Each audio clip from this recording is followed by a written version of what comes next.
Good morning, y'all. It's Andrea here at VW Family Farm, and we are going to take a little garden tour together this morning. It is a beautiful day out here. It's warm, but it's not super hot. I love mornings in the garden. It's a more enjoyable time than any other part of the day during this hot part of summer here in the South. And I want to show you guys what all we've got going on here. I encourage you to check out all the other channels that are in on this series of HOA garden tours this summer. Check them out. There's a playlist. There's some really great channels that you might not have heard of that I think you'll be glad you found. Okay, so we are just gonna start with keeping it real. This is a whole section of my front garden.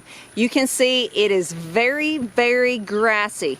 This is what happens when you just don't weed for just a few weeks here in the summer and you still are getting lots of rain and all the sunshine. The grass will take over.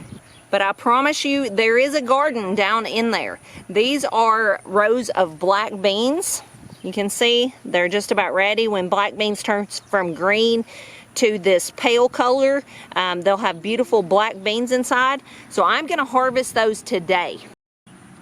So my mom is actually coming over and I'm gonna fish these out from these weeds, and then we are gonna sit in the grass and pull these off the vines. That is how we like to do beans and things like that, is let them all get ready. Some of them will be a little bit dry, but that's okay. I mean, we buy dry beans at the store, and then we will find a cool place in the shade, sit and pick those off and harvest them all at one time. And then that section of the garden is gonna be totally replanted. The next time you see a garden tour, that area will be completely worked over and will be full of purple hull peas. I'm really excited about that. That's a really good crop for us to grow here in the South.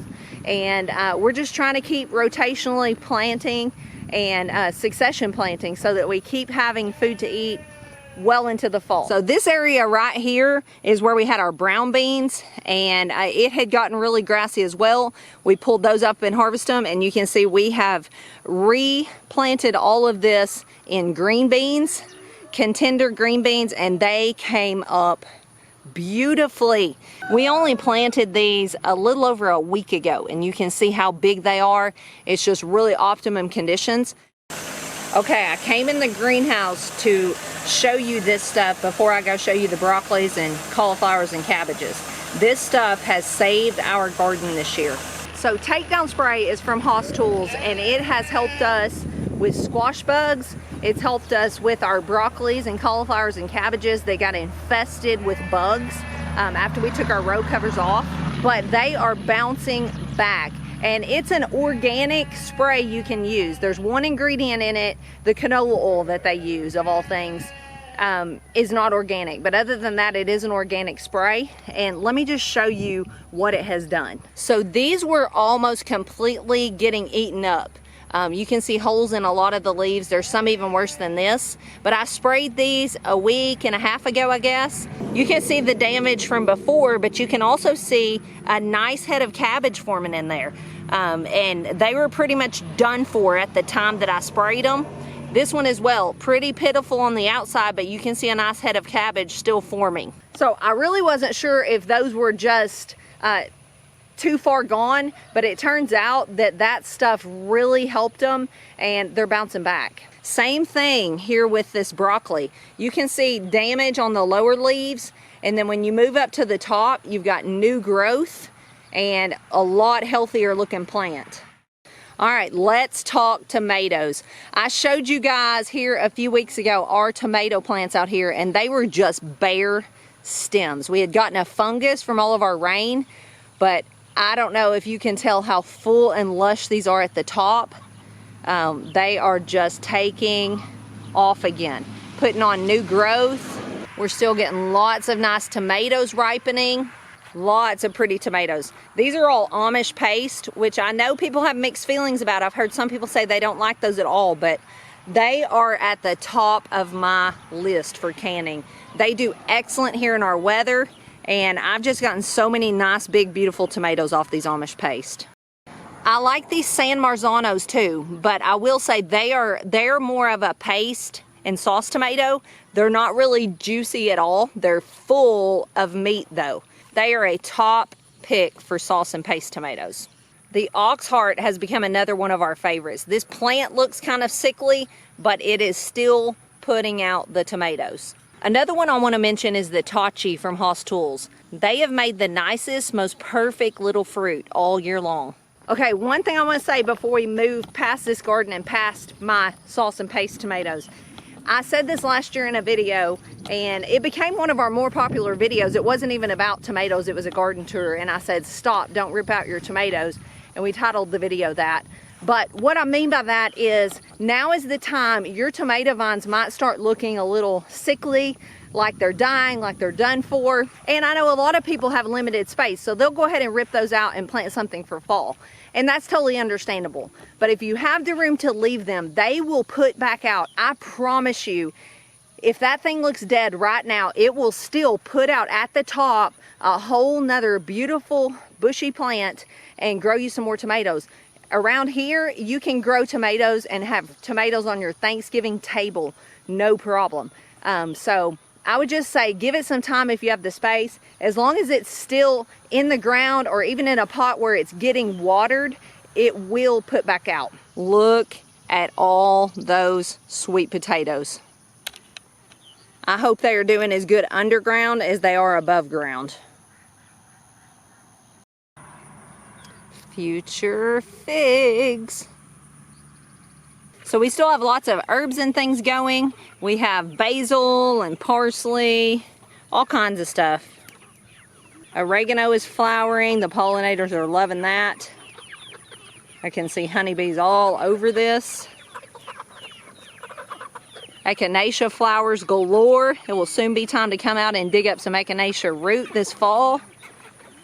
Sage. I just harvested elderberries yesterday, but looks like I'll be harvesting some more really soon. The kids and I cleaned up this bed. This was full of carrots, and it is now reseeded in carrots. I'm gonna be giving them a drink every day until they get sprouted good. So hopefully we'll have a nice fall crop of carrots. It is time to grow carrots as well for the fall. Grapes are really starting to come alive. We have some few clusters. We picked a few with plans to make jelly, but looks like we need to pick again. If you need a cheap arbor for your grape to grow up, this is what we've used for probably 20 years. It's just a cattle panel that is just draped over just like you do an arch trellis. You don't even have to make it very high, but it gives your grapes something to climb up. We've had this whole thing covered before, and you can actually do one on each side. Let one climb up one side and one the other. These have actually grown so much before I've had to cut them back. They grow way up in the tree, and there'll be grapes hanging everywhere.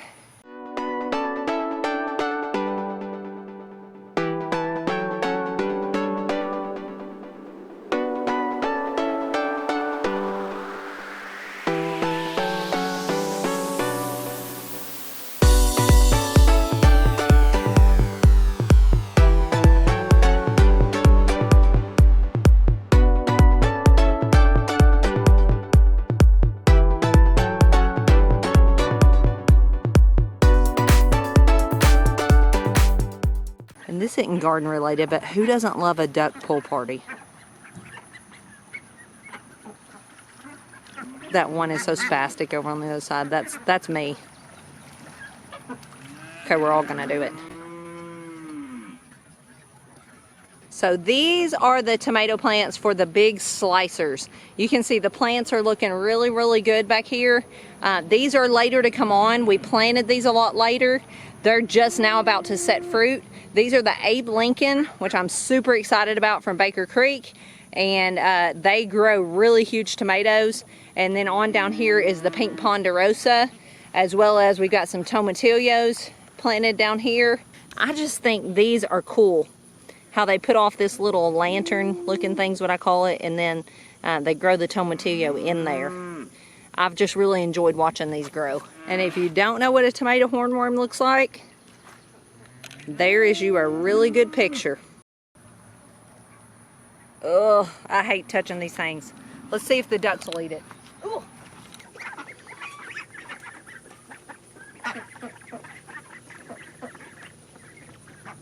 She's like, oh, that's nasty.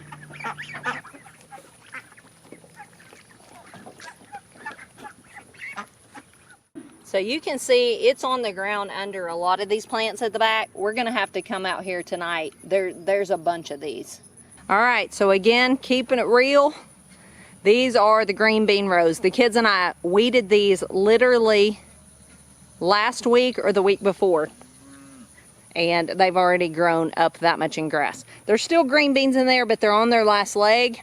The plan is to cover those. That's where we had the row cover meet, and we left about an inch gap to plant in. Never do that again. We've learned a lesson. Cover the whole ground if you're gonna invest in this stuff, and just go ahead and burn your holes, because you can see even down here, they just get so grassy. You'll even get some grass in the holes, but it'll pull right up. But we will never ever do that again. So when those are done, we're gonna shift the ground cover over and cover those, or we might just lay some additional strips just for this year, and then next year adjust this and cover the whole thing. Cucumbers have gone berserk. I keep trailing them up on this fence. This is just a web wire fence. You can also do that if you cannot find cattle panels, or maybe you don't have a way to haul cattle panels. You can always just do a little fence with some T-posts, but they like to spill over onto the ground as well. But they look beautiful. We're getting lots of cucumbers. My favorite have probably been the apple cucumbers from Baker Creek. We have lots of cool cucumbers this year. These are miniature whites. We've also just got the traditional pickling cucumbers. We've also got these little cucamelons growing along the top. Those are sprinkled in throughout this whole fence. There's also paprika peppers. Don't know how well y'all can see those. These have done amazing this year, paprika peppers. These are the ones from Baker Creek. I'm just drying these in my dehydrator as they come off and gonna make powder. And I went crazy and planted an entire row of okra. So we're gonna have okra for years. These are the teddy bear sunflowers. I am loving these this year. They've done so well. They're just really cool to look at. I've got those as well as a lot of other flowers interspersed here amongst our corn. You can see this is our corn rows here. We've got 3 of those. I've just really loved having the flowers. It's just brought so many pollinators to the garden. They're fun. They're beautiful. More sunflowers. So corn is on the agenda for next week. It is almost ready. Kind of just waiting to let the last little bit get ready so I can do it all at once. And finally, melons. I cannot wait to try some of the cool varieties. We've planted so many. Tigger melons. We've got all kinds of cantaloupes and honeydews and muskmelons. And finally, we are pretty excited about watermelons. We've got all varieties. I'll be sharing with you the ones we like the most as we start eating them. And I'm pretty sure that is a yellow belly. So that is what is growing here at VW Family Farm. If you can't tell, it's mid-morning and it's already hot out here. So I've got to get busy with my other outside chores, get those done. Like I said, check out the other videos in this series. I think you'll enjoy them. If this is your first time seeing us, thanks for joining us. We hope you'll subscribe and stick around and hit that bell so you know when we upload a new video. We appreciate all of you that have joined us on our channel. We love and appreciate each and every one of you. We thank you for your comments, your kind ones, as well as your constructive criticism. And I will see you guys tomorrow. Thanks for watching, and God bless.